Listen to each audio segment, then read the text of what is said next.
Arcturus Mengsk. There's a name that is synonymous with terror, betrayal, and violence. A living example of the ends justifying the means. The assassin of the Confederacy of Man, the hero of the hero of the blasted world of Korhal 4, king of the universe, a savage barbarian who never let anything or anyone get in his way. And yet he is charming, erudite, and intelligent. When you're in his presence, you feel that he's really listening to you, that your opinions matter, that you're someone important if you agree with him. It's amazing.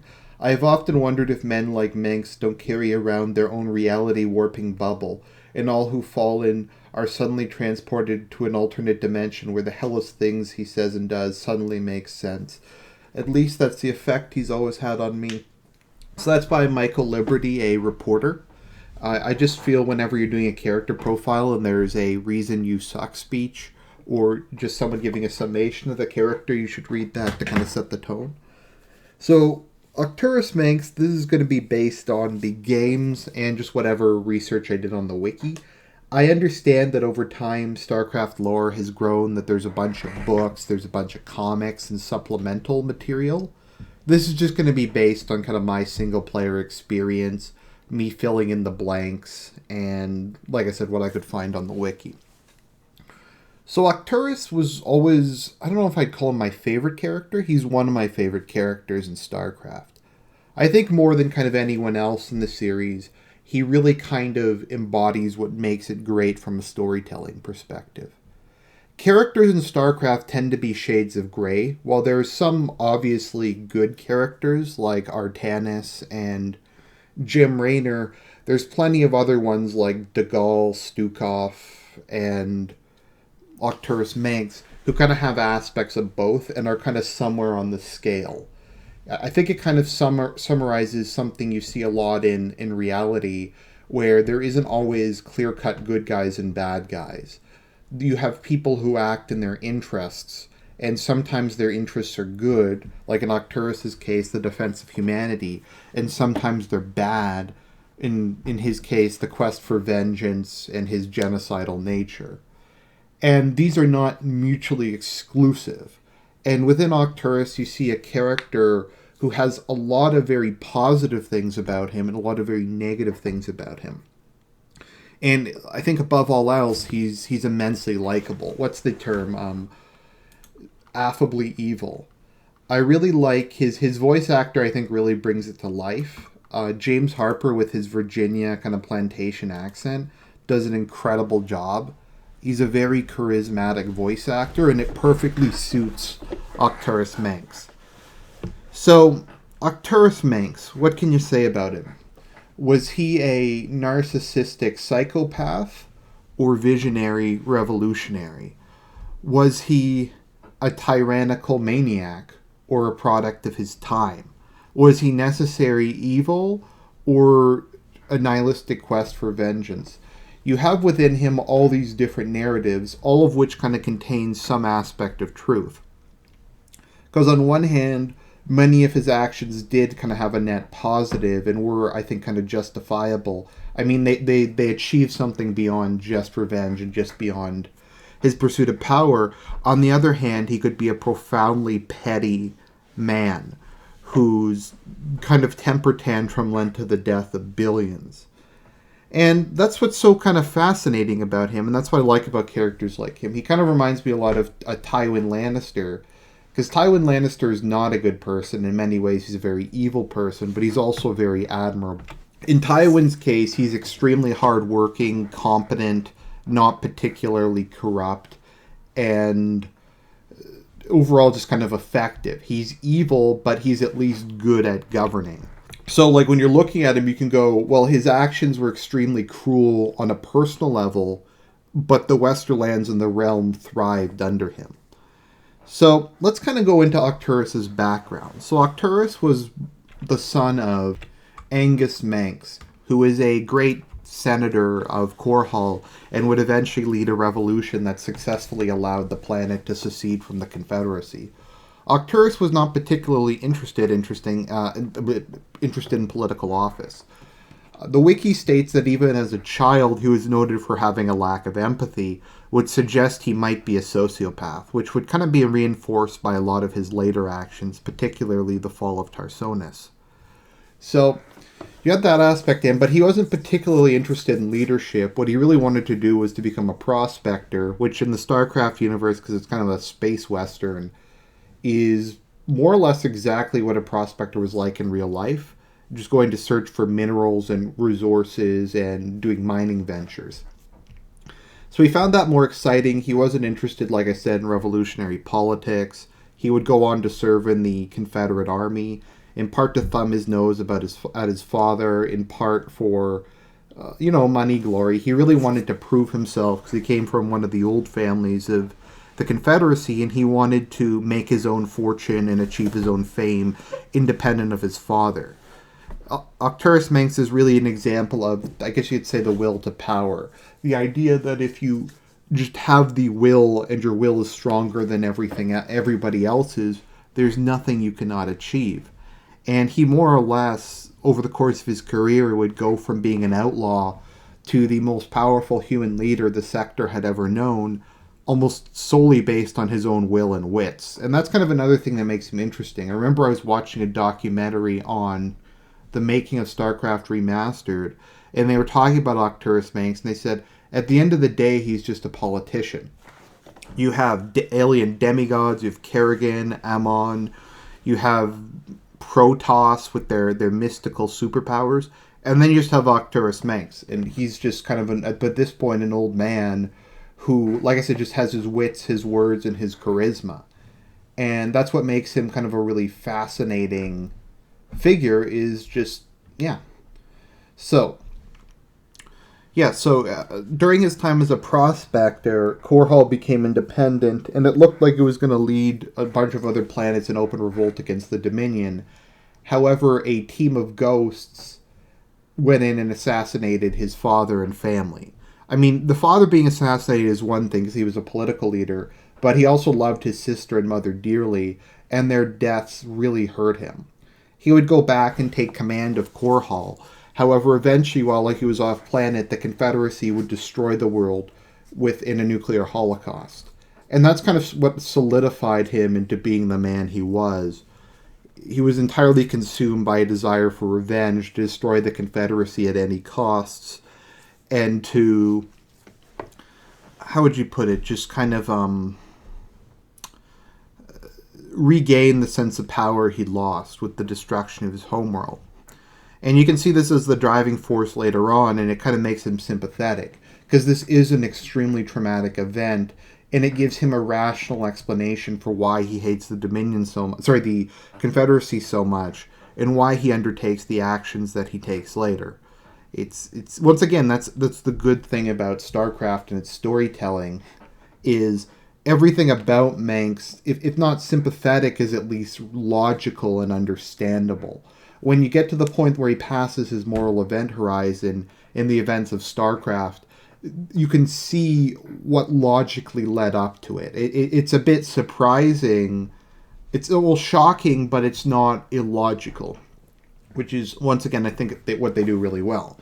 So he went on to form the Sons of Korhal, his revolutionary group, and this is kind of when he went through his idealistic phase. Now, once again, with Mengsk, did he believe that he was bringing freedom, that he was bringing down a corrupt government, or did he want power, and he enjoyed being a rebel with the violence it caused and the control he had over his men? The answer, I think, is yes. Both things can exist within him or within a person at the same time. And they're not necessarily contradictory. The idea of personal power for its own sake combined with power for a greater purpose, they may seem contradictory, but a lot of history's leaders, many of whom did a very good job, like Francisco Franco, I think there's aspects of both contained within it. So then we kind of enter into the events of StarCraft, where the Confederacy has started to use the Zerg as a super weapon, used as kind of an implausible deniability weapon to destroy its enemies. And Arcturus sees this as his time, so he sweeps in, and during the Zerg invasion, he becomes the force people turn to for help. Well, I don't know a ton about how the Confederacy operated.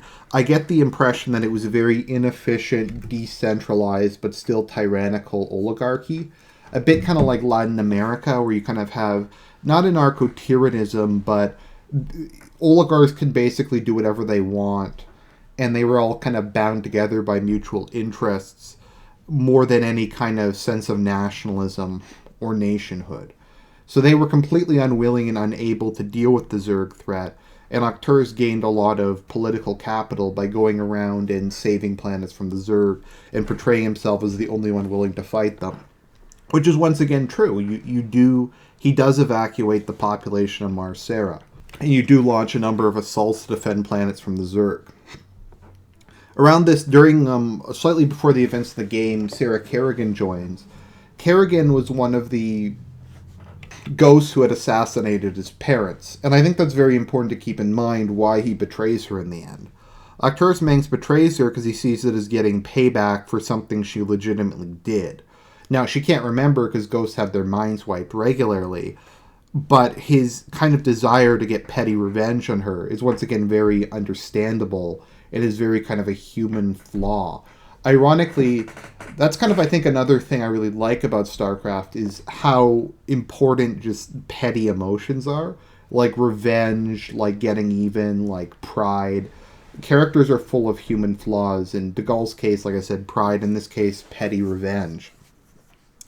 So kind of Mengsk's moral event horizon is when he reaches Tarsonis, the capital of the Terran Confederacy, and plants psi emitters on it. It lures billions of Zerg to the planet and wipes out the population. He views this as kind of payback and as karmatic for the destruction of Korhal. A world for a world. They destroyed everything that he loved and cherished, so he decided to do the same thing to him. Now, I'm not going to attempt to defend it because it was unambiguously evil. It was a genocidal act that killed billions of innocent people. But once again, it's understandable. You can see where it comes from. It comes from his desire to do the same thing. And to a certain extent, you can kind of see Mengsk as a man of his time. This was an age in which planets were being consumed by the Zerg. The Protoss were annihilating entire worlds with their purification fleets. And the Confederacy had been using the Zerg as a super weapon to destroy entire planets. It was kind of one genocide within an era full of genocides.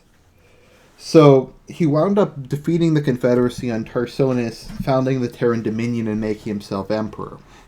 Now, from what we can determine, the Terran Dominion is much more centralized and effective than the Confederacy was. Its military appears to be much larger and better organized. From what I've read, they had much higher rate of voluntary enlistment. Well, they still relied on conscription and neuro-resocialization of convicts.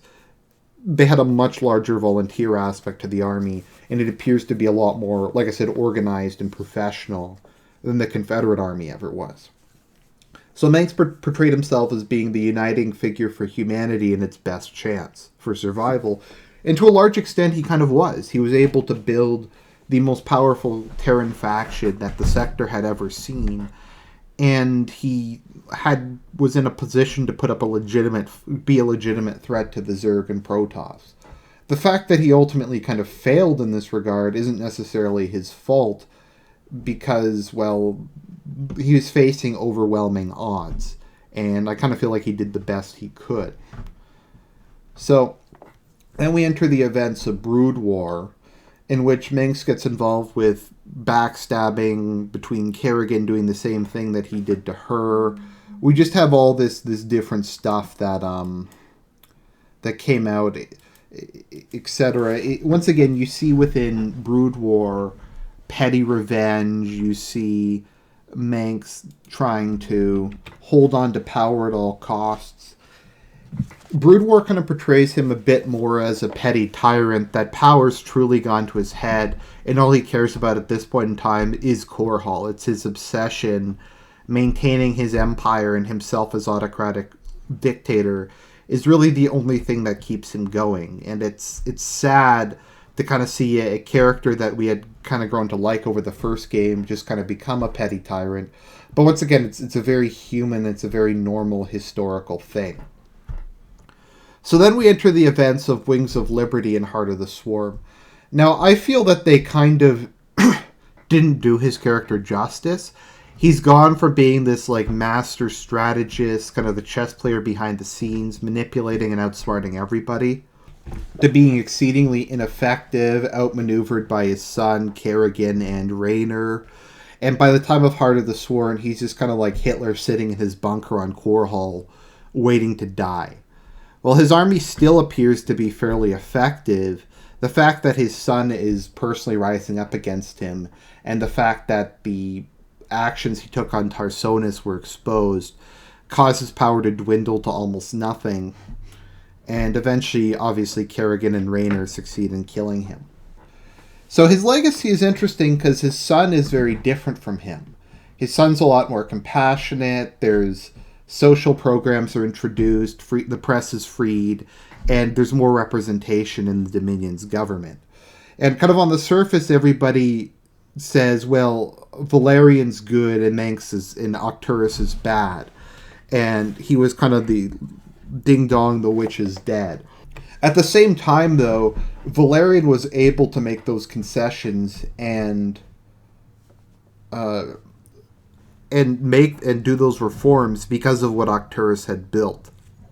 If it hadn't been for Arcturus building the Dominion, destroying the Confederacy, and creating this powerful centralized state, Valerian never would have been able to take the steps towards his utopia. So even as people